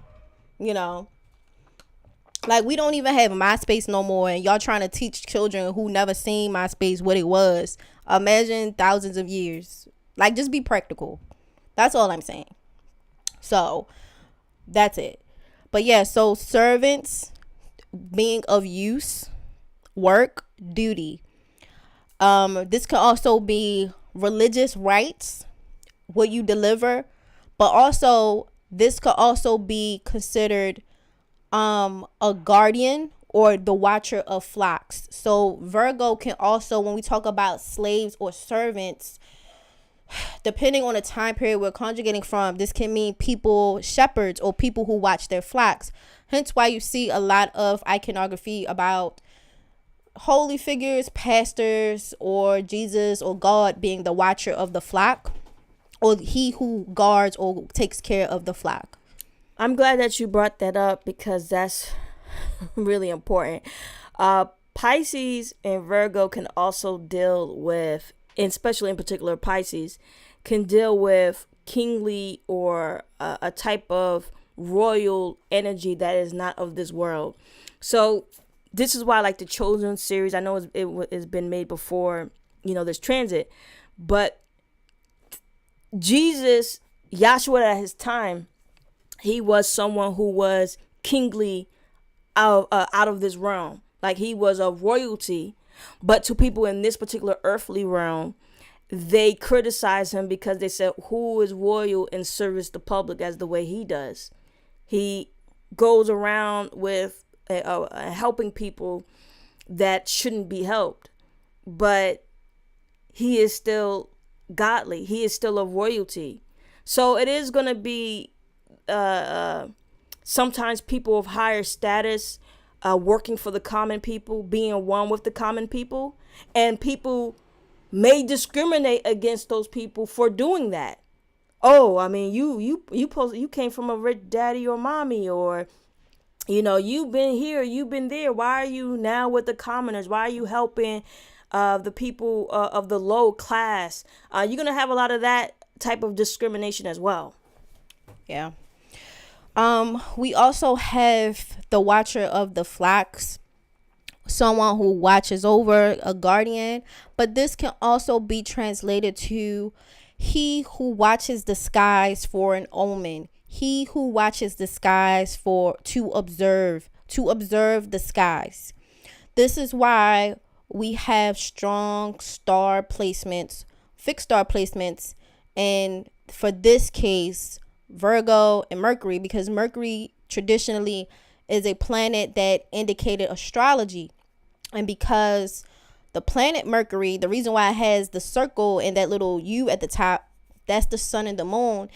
Mercury is a very special planet where at twilight it can see the sun and the moon at the same time, so it can confer between heaven and earth and see both the great benefics or the greater lights. The greater lights are the sun and the moon, so it can have a conversation. So just for a glimpse, Mercury can see the voice or hear the voice of God. It can see the commands of the planets, and the planets are God. God had created the planets, so it can see, it can watch the sky, it can see an omen, and it can hear the voice of God.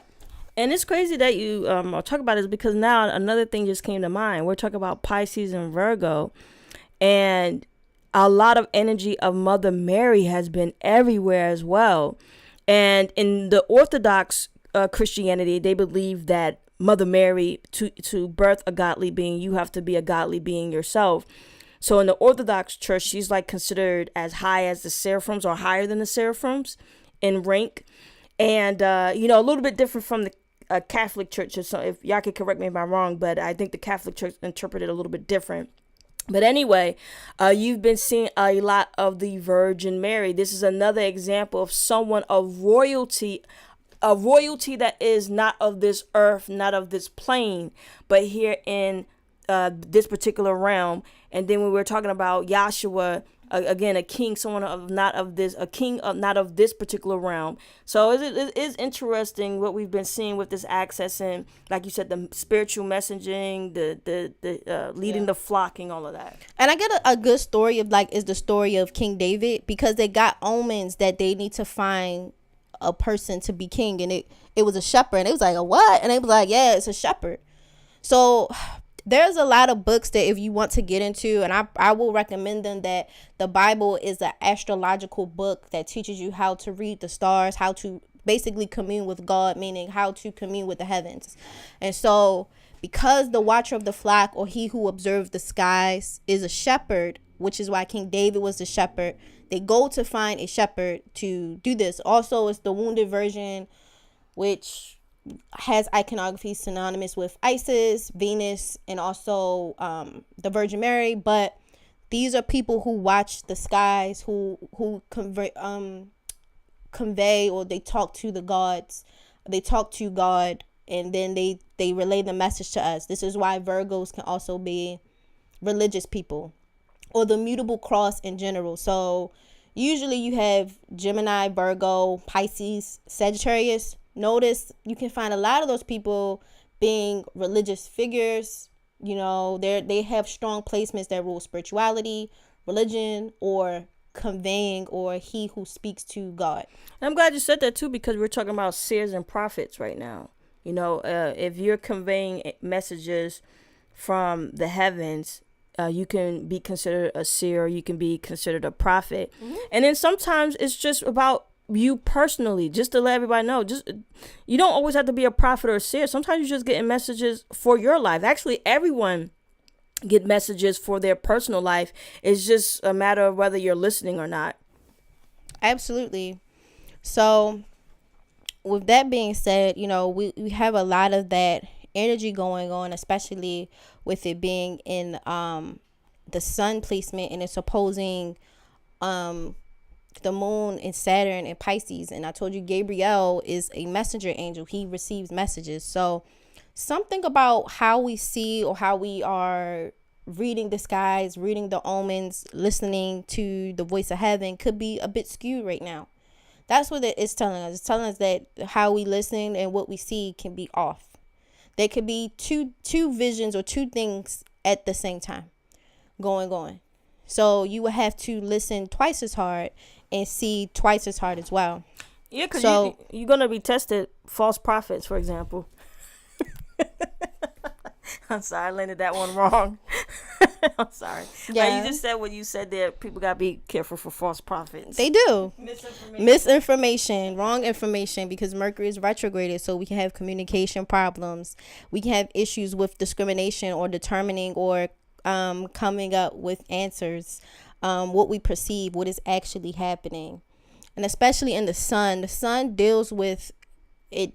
Leo, the sun deals with heart, but really when you look up the translation of heart, it has so much to do with core, because, you know, when they say at the heart of a matter, or who you are at heart, is who you are at the core, which is why the sun gives us our identity at its core, at our center, essentially from memory, from heart, from our family, from what we love and who we are. Also, courage also has the same, like being courageous, being brave, having courage.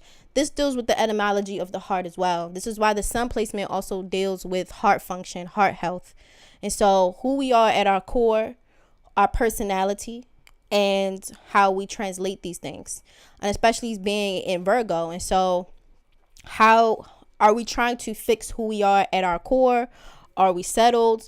And do we want to refine ourselves at our core? Do we see value? Because Virgo, again, is dealing with being a prospector of gold and silver. So he who finds value in gold and silver, well, the sun deals with your inner vision, how you see yourself. Do you see yourself as a good person? Do you see yourself as something intrinsically valuable? has value, has meaning. And especially since also Saturn is retrograded, it could deal with the idea of wealth and abundance versus destruction and loosening. And so just it can be quite complicated. You also have things that deal with reproduction, creativity, genes, overall dealing with hereditary things. So hereditary or familial things can come up, but also the idea of immortality. I think you can also see too stories around mania, loss of consciousness, hypo or hyperthermia, which is a shifting of body temperature, heart issues, eyesight, like I talked about before, but it can also be the right eye of men and the left eye of women, hereditary things, and things that are congenital. So when we talk about mania, people going crazy, loss of consciousness, not being aware of where they are, who they are. And just to double back around to he who watches the skies or who observed the sky for an omen, it also makes me wonder if 50 Cent had an omen about all of that stuff going on, or any of those things, especially with that whole church thing, is like he who confers with God or the heavens, and then someone was trying to kill them. Like, it's interesting. But we also have this being the shepherd, which is okay. The shepherd or Virgo deals with a constellation called Boots, which is the herdsman or the shepherd. This constellation or this star or the brightest star is Arcturus, which is in Libra at 24 degrees. It's considered very spiritual and reaching a lot of fame. This will be someone who will be a Libra, probably in a later degree. So towards the end of like September or early October. But these are shepherds, herdsmen, and pastors. Someone who's a spiritual overseer. Someone who gives us food or bread. They make their livelihood from being spiritual. They bring about or stir or exchange things. They also sew or mend together ideas and concepts that needed to be merged. They spin, they provoke, they boil. This is the role of Virgo. They blow, they create agitation, they create movement, excitement, and upheaval in motion, speed, force, flair. They also bloom and they also beat. Also, BMORE, you have someone in the chat saying, is this also a good time to move on or move out? It could be, but honestly, it just really depends on what your Mercury is doing, because Mercury deals with what we're familiar with, what we're comfortable with, so neighborhoods and stuff like that. So does the third house. If you look at like your ninth house or Jupiter, it deals with what's foreign and what we aren't familiar with. So because Mercury is retrograded, I don't know if you'll feel like this, you don't feel comfortable, or if something feels unfamiliar and then the retrograde comes back out and then you feel perfectly fine again. These are like chart indicators that is really indicative of your chart alone. So it's kind of hard to tell because, again, Mercury rules movement in neighborhoods and community. It's retrograded right now, so you might not feel that uncomfortable for long. It might when it comes station direct, you might feel, I don't know why I felt that way. It wasn't my vibe for those couple weeks, and I'm like over it. So it just depends. I guess the question is how familiar you feel with things. Also, movement can be restricted as well because Mercury is retrograded. But I also want to add, some people who are born under retrogrades a lot of y'all fare way better than people who ain't in no retrograde. They never was born in retrograde because they already exist with these very intense placements. So, hey, no one. The Saturn deals with government and rulerships. Yes, it does. So, yeah, it really depends. It's kind of hard to shoot for that in a chart where there's kind of a couple of signifiers that can mean more than one thing, and it could flip-flop around. Also, false leaders in Africa, you see their heads been rolling. Absolutely. So we're going to go to the next slide, which deals with Pisces. So Pisces deals with things that are universal, non-discriminatory. It deals with art, glamour, belief, faith, traps, medicine. And so it's almost the antithesis to Virgo. Virgo deals with discrimination. Universal means that it's for everyone. It's global. There's no hiccups. There's no, you got to do this first. Now, to be fair, because there's no borders, there's no checking nothing, you're not discerning nothing, that means anyone or anything can come in and out. But you do have compassion, you do have unity, and you do have oneness. So this is why it rules art. It rules compassion and oneness, because anyone can come around art and participate. Anyone can make it. It's a universal thing. And it's a reflection. It's also unconscious body mechanics. So you can have a lot of unconscious body movements, moving or acting in ways unconsciously without thinking about it. Because Virgo and Pisces occur on the mutable cross, they're metabolic in nature, meaning that they deal, all the mutable signs that we talked about, Virgo, Pisces, Sag, Gemini, they exchange and they change things. So this could be, for example, the respiratory system, which changes the air that you breathe, or your respiratory system exchanges oxygen for things in your blood. So your blood takes the oxygen cells and it gives it to other oxygen molecules, and it gives it to other cells. So it exchanges things. Same with digestion or your digestive tract. You eat something and it exchanges what you eat for something else. Energy in your nervous system. You take in external energy, or you take in external information, and it tells you whether to run, to hide, to do this, to that. You know, it gives you a very strong indicator of what to do. These are known as common signs, and they usually mean that they rule separate areas and functions of things that really don't have that much in common. They tend to be mediators. They have to mediate and facilitate between very vast parts of the body or vast parts of just things in general, while also not having things in common with it. They can be very vulnerable. They're not robust, but they're very vital and important. So this is why you see Geminis being able to interact or talk to a lot of people, Virgos being able to sift and do a lot of intricate work, Sag being able to go and travel and meet with people who have nothing in common, Pisces being able to accept everyone and not having an issue. You see, being able to mediate or mingle with things that have not that much things in common and being forced to, but these are vital parts of society. Having a community, having siblings, talking, communicating, analyzing thoughts, learning discrimination, medicine, health. You also have stuff like books. You also have things like accounting. You go to Sag, your sense of faith, your will to go on, university, deep study, far travel. With Pisces, with Gemini, you deal with like close or familiar travel. Then you deal with Pisces, you can get foreign travel and distant travel like that, or traveling over land, but you also get spirituality, you still get faith, you still get art, you still get forms of oneness and community emerging. You get compassion. These are all important things that we would need for a community to function at its height, but they have to cover vast placements. That's why they're mutable. That's why they're changeable, and they run all over the place, because they have to cover so many vast parts of things. They can also be quite common, meaning that a lot of people, or they can be quite popular. No offense, if you start looking at celebrities, a lot of them have very strong mutable placements, and they the ones who have very predominant mutable placements, people like, you look at Rihanna, she's a Pisces. You look at Nicki, she's a Sag. You look at Beyonce, she's a Virgo. You look at 50 Cent, he got a Gemini moon. Then you look at Kanye, he got Pisces in the Gemini placements. Drake has a Cancer moon. That's not mutable. I mean, I'm sorry, I meant he has a Gemini in Chiron, which is what makes him hurt. Like with a lot of people like to see him cry. Yeah, he communicates. I meant to say with the combination of Cancer and Gemini and Chiron, he likes to emote his feelings, but it works. Mm-hmm.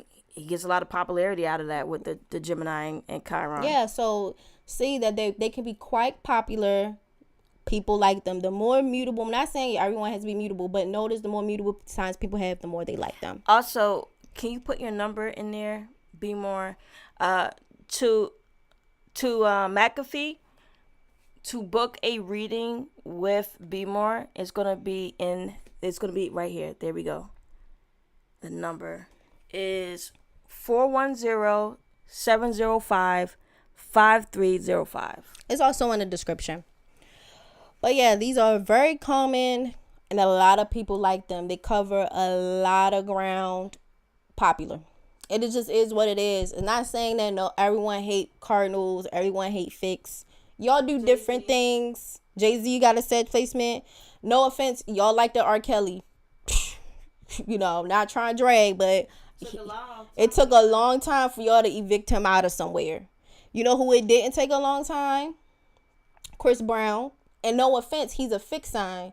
So it didn't really take that much for y'all to be like, peace. You know, like, it really didn't, he really ain't have a grip on y'all. But mutable signs are popular because they have to cover so many things. They enter, when you think about even on a bodily function, they run around. Like, if you, for instance, you think about Mercury rules the nerves. Okay, that's going to rule Virgo and Gemini. You know how many nerves you have all over your body? So they got to run around, talk to your whole body. A lot of people like them. Y'all tried to hate Kanye, but Kanye, you see how he flipped that and got out of there? Trump. Yeah, a lot of people like to hate Trump. He went to jail. People still like him. That's all I'm saying. Trump also has a Sag moon. So he got a Gemini sun, a Sag moon. Y'all, it is what it is. Long as you know you have what it takes, it is what it is. You look at LeBron. LeBron has a Gemini rising and a Pisces in Mars. Y'all like him. It's okay. It honestly, the mutable signs be having y'all on drugs. You know, they be having y'all hooked on phonics. That's why they don't care for when Drake is super happy. Because that's not where his Gemini placement is. It's in the wounded healer. It is. You were popular and people was addicted to the crack when you was crying all day. And he cried out. That's what they did. They are addicted to picking on him, but really enjoying his music. It is what it is, y'all. Just understand what the assignment is. We all don't do the same thing. Yemi said those Geminis are crazy people. They are. They do, but y'all like them. Y'all keep going over there. Y'all bought his shoes. Stop it. Them Yeezys. Right. So that's all. But yeah, they're very popular. So when we talk about Virgo and Gemini, they deal with splitting and dividing. Versus Pisces and Sag, which deals with integrating and merging ideas, faith, belief, justice. These things are merged together. Well, Elon Musk right now is using his Gemini and Virgo placements as more. He's discriminating. He's and that's what they online. do. He's on X, just starting shit. And that's what Kanye did. Divided up all of Hollywood, took off into the wind. And it came back with Pisces, because, you know, he got a Pisces moon. I was about to mention that. I said, Ye is all over the place, because that Pisces moon, he said, love everybody to that. He said, love everyone, and the next day, it was a Jewish doctor. Okay? Or when Trump went, it was like, I love this guy. He's fabulous. And then next minute, he's done, fired. I don't like him. That's that Gemini Sag thing. You know, so merging one minute and running for the hills the next. So those are the point of them, but they're very popular. Like, y'all say what y'all want, but y'all love it. It's why y'all like Michael. Michael had a lot of Pisces, Virgo placements. That's why y'all like Prince. That's why y'all like Whitney. Whitney had a lot of mutable. She had a Mercury in Virgo. She had a Pisces rising. Honestly, this is why y'all even like Dracula. Dracula has a Pisces rising. Dracula is literally the guy who won't die. Y'all keep talking about him. Y'all always want to talk about vampires, Tupac. Y'all like mutable signs, and I want y'all to accept it. They're popular. Everyone likes them. Batteries not included. It is what it is. It is what it is, y'all. It's just, it's the bag. It's the thing. It's the gift that keep on giving. But they do get to be very popular because they're everywhere. They talking to everyone. They're very sociable. They're fun. Lot of energy. Very charging signs. You know, y'all cry about Nikki and then y'all go buy her Barbie thing. Like, it's just, she's on Call of Duty. Now y'all playing her on Call of Duty. That's what I'm saying. Just understand. Nicki Minaj's on that's it. That's all. You know, that's it. That's okay, y'all. Y'all loving it. I'm loving it. Okay. Oh, you were reading? Okay. I have interesting Sag placements. Yeah, probably be popular high key, low key though. Probably very popular Antarctica. You know, we love Geminis. That's all I'm saying. Yes, we do until we date them and they split our hearts. That's all. I have a Gemini and your black moon, so you be on some Lilith mess starting trouble. All Geminis aren't created equally. Don't lump us all together. That is true because they are sect rulers, so they are day and night rulers for almost all signs. So you could still get very serious Geminis like Ice Cube versus non-serious Geminis who are usually night Geminis that are ruled by Mercury. But Ice Cube can be quite serious, quite square. Like Mike Pence is like a daytime. He's a very serious because they're ruled by Saturn too. They can be quite serious and hard. Saturn, you know, makes everything serious. Makes everything serious and cold. It makes them cold too. So like they can be quite intense. They're not the same type of Pisces. When you see a dry Gemini, it's a Saturn. But you know what would be fun if their Saturn is in another mutable sign? So they probably gonna be fun. So like for instance, like no offense, like if they're a daytime, if they have a daytime chart, which means that they're a Gemini or person with a strong Gemini placement like ascendant or something, and they were born during the day, but that means that Saturn's their ruler. But then like what if they have Saturn and something fun like Sag or like Pisces? Then you probably would like them. See, it really just depends on the chart. I wouldn't be surprised if Jesus was Sun Capricorn with strong Pisces placement. That's all. He probably was. But y'all see the trend here. So you're dealing with people who can be quite likable, very popular, and they run around. So we're going to go to the next one. Okay. Now we're going to start getting into the aspects and what's going on, but also just suggestions about what you should do, what you should look at, and what you should read. So when the sun and moon are in hard aspects with each other, these can deal with conscious actions versus more bodily or lunar responses or responses from your past or conditioned responses. These can be action and responses are off or split from your vision and sight. So how you're responding to something is very different from your creative vision or what you thought was going to happen. This is very similar to what probably 50 Cent thought was going to happen. When you have Saturn, the sun and hard things, and hard aspects, you have low heat. You can have infrequent but large meals, poor appetite. You're not sick, but you're also not glowing bill of health. Cold showers can be really good, but there can also be a high chance of accumulative minerals like calcium. This could be possibly a good time to try to eat alfalfa. But overall, like when we think about psychology, whatever you deserve, whatever you worked hard for, you get. But this can also be dynamics where, depending on your chart, your self-esteem takes a hit, or you have to work hard through self-esteem, or you could deal with issues around family and hereditary things. So whether it's a hereditary disease that's recurrent, or your family comes back up again because the sun rules excretory systems, like, you know, you have a man, you have a baby, you excrete semen, you know, you get people pregnant. So sometimes family, or being proud of your children or kids, family dynamics pop up again. With the moon conjunct Saturn, you deal with family and hereditary things as well all over again, but this can have more of a feminine leaning, like mothers, women, or controlling women. It could deal with depression, fear, and also trying to find emotional balance. Because the planets they have some dignity, I actually feel like the moon is the most dignified. You might not have as many controlling women, or you might be able to slide them out the way, but finding stability could possibly be a bit of an uphill battle since Saturn is retrograded, even though it has a little bit of dignity on it.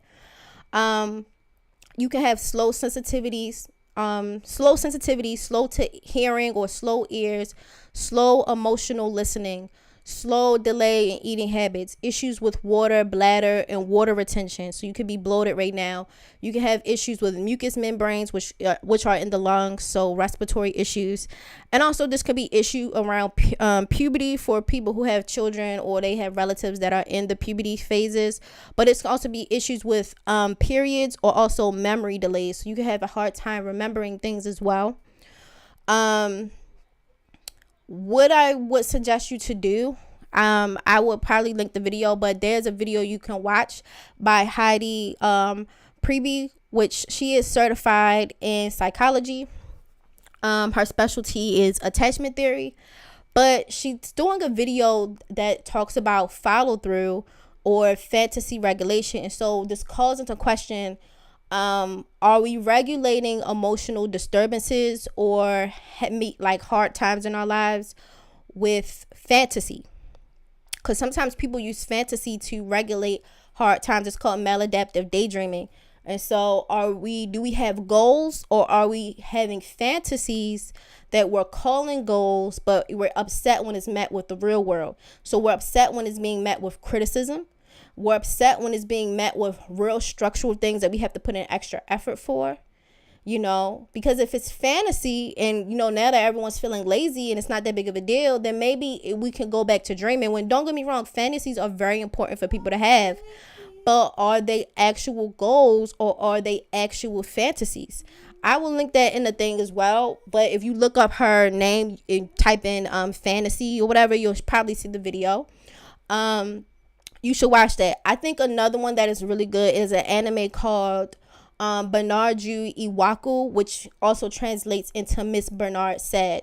It is about these high school, middle school age kids, and one of the kids' name is Bernard. She wants to be called Miss Bernard, but that's not her name. Her name is Sawako, which is already like delusional anyway. Like, she made up a whole fake name. That's not her name. But she goes to the library and pretends like she reads books. And then she wants to have these fake ass conversations about the books that she don't really read. Or she wants to have criticisms and look very Virgoian, where she wants to make discernments and make decisions and sift out and critique these books while also not doing the work, which is like a Saturnian thing, which is like a Virgoian thing. She don't want to read the book. She literally says in the first episode, reading is boring, but she wants to have an opinion about it. And this is where we have fantasy as a coping mechanism, or pretending as a coping mechanism, but we're not actually doing it. This, guys, is a comedy. The episodes are about like 3 minutes a piece. I didn't find any dubs of it. It's really subs, so you would have to read the captions, but that pretty much encapsulates what the energy is. It's people being lazy, making up stuff, and then when people question her about, do you even like reading? Do you like this author? She can't really handle the pushback. She don't like reading. She likes the reading culture per se, but she don't actually like the activity. So the problems that are unique to the things that she's attracted to, she doesn't want to do, which we will call fantasy, because the mediums are different. The mediums for fantasy, illusions, or daydreaming is watery in nature, which is ruled by Pisces, Piscean in nature, versus the things for actual goals and meeting goals are earth-like in nature. Work is earth-like. You work towards a goal, which was be Virgo. Virgo rules work, daily tasks, and so in daily responsibilities to achieve things. And this person, clearly Miss Bernard, is struggling with how much fantasy does she want to participate and how much of goals she wants to participate. But if you watch Heidi's previous video on follow through, if you just type in Heidi Preby and you type in follow through, you'll see the video and you'll watch it. And the way I described this character called Mrs. Bernard, she fits in line with how she's describing using fantasy as a coping mechanism, down to the T. Down to the T. Like, it's almost like insane. But that's something that we have to think about and articulate, especially with all these things being lazy. Like, yes, we do need rest, but it also gives us time to think about, like, dang, did I actually even want to do this? Do I even care? And to the point of the aspects, does my responses, my emotional response, my conditioning from the past, my actions, are they in line or are they split with my vision or sight? How do I see myself? What do I want to do? So when we talk about elements, technically Virgo, for some of the systems, Virgo is technically moving into air and earth, but we'll lean more towards earth. But I'll read some light stuff about air because it's ruled by Mercury and it's changeable. But air deals with stimulation, fastness, superficialness, nerves, external stimuli, not wanting to be alone in short-term memory. Where as water is superficial too, and it deals with stimuli, but it also deals with being solid and unyielding, much like earth. It's accumulative, so it basically it hoards a lot of water together, it merges things together. It deals with serenity and peace and protection, but it also deals with insulation. And on the negative end, we can have a lot of greed. We can be very clingy and very possessive out of an act of being insecure. So water is a subjective thing. It's emotional subjectiveness where we cannot see things past ourselves. And it could deal with long-term memory and defense. It's dense, but it's not as dense as earth. And so this is where we talk about having emotional responses that aren't rooted in reality. With this whole Pisces thing is rooted in our subjective emotional memory. We're having emotional responses to things. We're acting out physical emotional responses. Whereas in Virgo, it does have some of the air placements because it's ruled by Mercury, but we also have Earth, which rules structure, maintenance, builds up. So it also has some accumulation as well. It deals with survival, which can be kind of the same as water too, because water wants to be secure and Earth wants to survive. They're both dense. And also earth is just the more denser material. It's materialistic, meaning like earth only respects things that are physical. You know, it doesn't want to pay attention to things that aren't here in their face, which can make you materialistic. Materialistic means that you value a physically tangible thing versus other things. So the emotional aspect of Pisces is not in line with the materialistic aspects of Virgo. Virgo has its own vision that Pisces does not agree with because it's an emotional thing.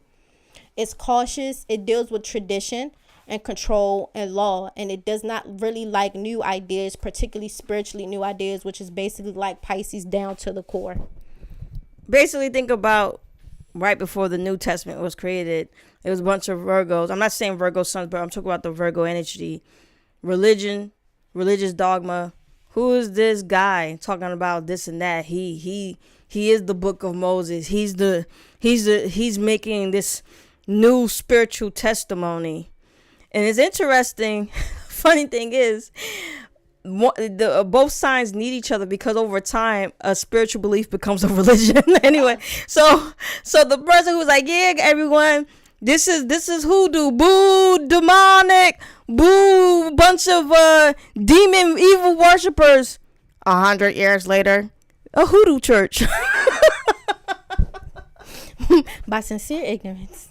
But yeah, but this is why mutable signs are popular, and they're also needed because they cover so many wide array of things that become common because they guard the common grounds, things that are for everyone to participate at some point.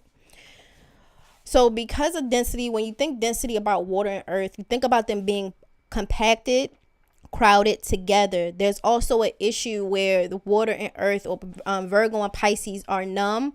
They're slow. They can both be careless, senseless, unthinking, and acting without reason. They both can have astonishment, deep concentration, but they both can have things where they obstruct light or vision or sight. This is where I feel like sometimes where the sun and Pisces can have certain things because they can have sight, even though it takes a while for the water to allegedly like boil, because again the sun is hot and dry and water is like cold and wet. So it would take things a long time for the vision to clear up for them to have sight, but it's less opaque or less dense than earth, which they can be delusional all the way through. They can lack power to absorb impressions. Both Virgo and Pisces can lack the power to absorb impressions or absorb an idea. They can be dense. They cannot take a hint. They can also have just a very strong compactment. This can also low-key rule like beauty too, of like having a lot of hair or having an abundance of certain things. They can, particularly the earth signs, they can be tenacious, which they can be cohesive. They can adhere to things. They can cling to things just like water, but they maintain them. They seek value. They seek desire. And they are retentive just like water. They hold memory. They hold fast to certain things with their vitality. They're not necessarily the best at vitality, but they can hold on and distribute the flow of their vitality in a more practical way. They can also be perversely persistent, meaning they don't know when to stop. But they do have a very strong willpower to resist and to endure. They're structurally sound. They can be possessive they can be possessed. They can be audacious, bold, avid, greedy, and daring, and reckless. So, these are the things that I use to make this for y'all. If y'all want to look up any of these things, if you want to write things down, cool. But this is the information that I use to put some of this stuff together for study materials for y'all. But I do recommend y'all, if y'all want to watch that little anime, it is like wild, but that's literally down to the T about fantasies, illusions, beliefs. Do I want to work that hard? Maybe I thought I wanted that, but I don't. Bye. These are very strong ideas and beliefs around these things. But these are the resources that I used for you to look up. If you also look up the astrolibrary.com, it's an article on Famuha. And if you want to read on John Coltrane's life, because he really encapsulates a lot of that, or like Phil Donahue, he encapsulates a lot of that too. But they have a whole article on Famuha and how that star that's conjunct Saturn right now, how it impacts people's lives, especially in their ascendant, and how it really shows up and really transforms things. Any questions, guys? Because we're about to start wrapping up soon, but I am open to any questions that you guys want to ask. Any questions?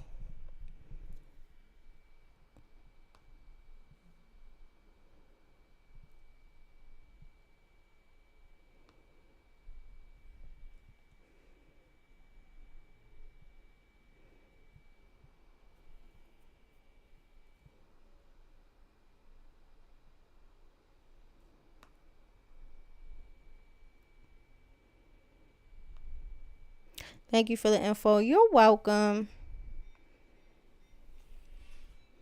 But yeah, let me know if you guys have any questions. You can reach me at this number. I'm going to put it in the chat. Also, feel free to donate to my Cash App.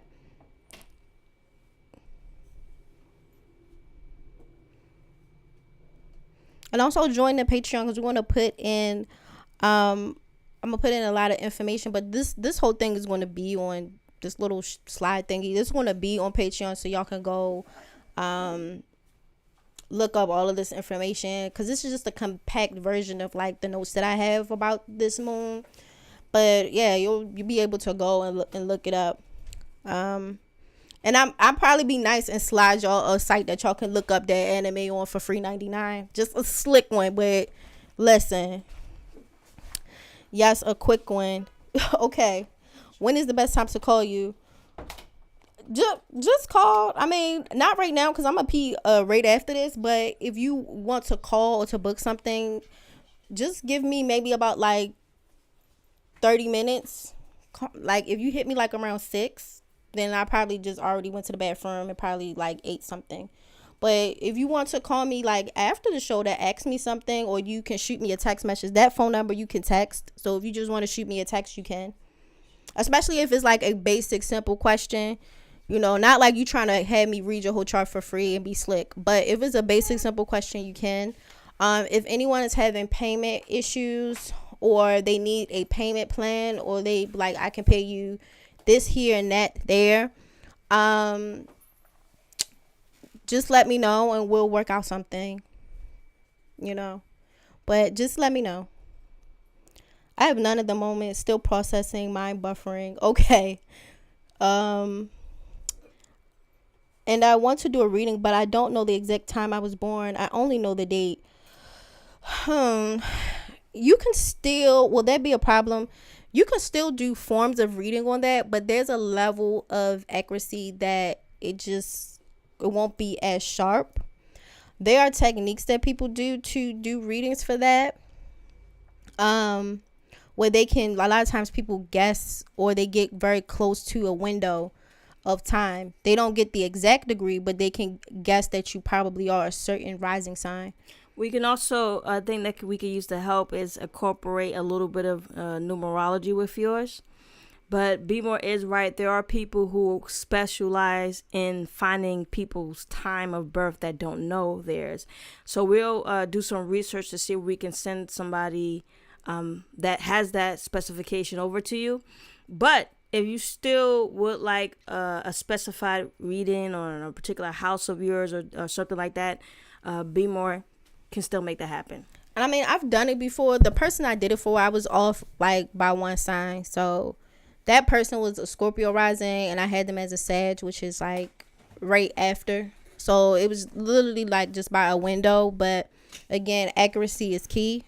But if you don't really care about that, then, but you know, there are people who guess people rising signs, and they get close, if not exact. They might not know the degree, but they can get pretty close. So, all right, guys. Well, you guys have a safe night. Good luck on this supermoon. And God bless.